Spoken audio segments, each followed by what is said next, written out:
আজি আমাৰ দক্ষিণ শালমাৰ মানকেশ্বৰ জিলা কমিশ্যনাৰক এখন জমিয়ত উলামা হাটশিঙিৰ মানকেশ্বৰৰ ফালৰ পৰা এখন মেমৰেণ্ডম পেশ কৰিল যে যোৱা কিছুদিন আগতে বিধানসভাৰ মজিয়াত এখন আইন পাছ যেটা ইউসিসি বুলি কয় যে আইনটোত বিশেষভাৱে আমি মুছলমান সম্প্ৰদায়ৰ মানুহৰ বিভিন্ন ধৰণৰ অসুবিধাৰ সন্মুখীন হ'ব লগা হ'ব, যিটো আইন আমাৰ ইছলামী শৰীয়তৰ বহুত বিৰোধী হয়। যেনে উদাহৰণস্বৰূপ লওঁ, আমাৰ ইছলামত এটা আছে যে এজন মানুহৰ দুটা বা তিনিটা চাৰিটা বিয়া কৰিব পাৰে।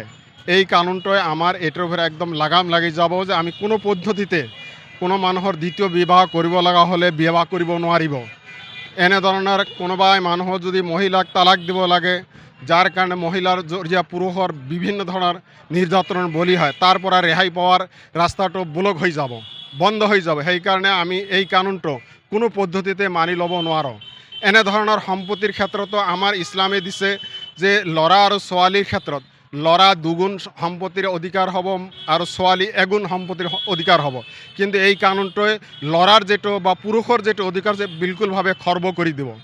আৰু এনেধৰণে বহু ধৰণৰ এনে বিয়া শাদী যেনেকৈ আমি আমাৰ নিজৰ স্বাধীনতাভাৱে কৰিব পাৰিছোঁ, এইটো চৰকাৰে এই কানুনটোৰ জৰিয়তে আমাৰ এই স্বাধীনতা নাথাকিব।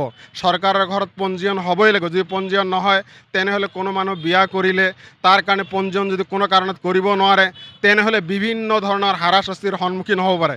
এইকাৰণে আমি ইয়াত আৰু অনেক ধৰণৰ অসুবিধাৰ সন্মুখীন হ'ব পাৰে। সেইকাৰণে আমি আমাৰ সৰ্বভাৰতীয় জমিয়ত উলামাৰ তৰফৰ পৰা এইটো বা ষ্টেট জমিয়ত তৰফৰ পৰা গোটেই ভাৰতবৰ্ষৰ যিমান ডিষ্ট্ৰিক্ট সকলোকে এটা জাননী দিছে যে এই কানুনটো যাতে চৰকাৰে আইনত পৰিণত কৰিব নোৱাৰে, তাৰ বিৰুদ্ধে এটা মেমৰেণ্ডম DC ছাৰৰ জৰিয়তে ৰাজ্যপাল আৰু ৰাষ্ট্ৰপতিৰ ওচৰত পঞ্চাবলৈ অনুৰোধ জনাইছে। আমি সেই মৰ্মে এখন DC ছাৰক এটাৰ মেমৰেণ্ডম দিছে যাতে এই কানুনটো কোনো পদ্ধতিতে অসমত বহাল নহয়। যিকোনো খবৰৰ বাবে যোগাযোগ কৰক আমাৰ এই নম্বৰত 9181 307 2221।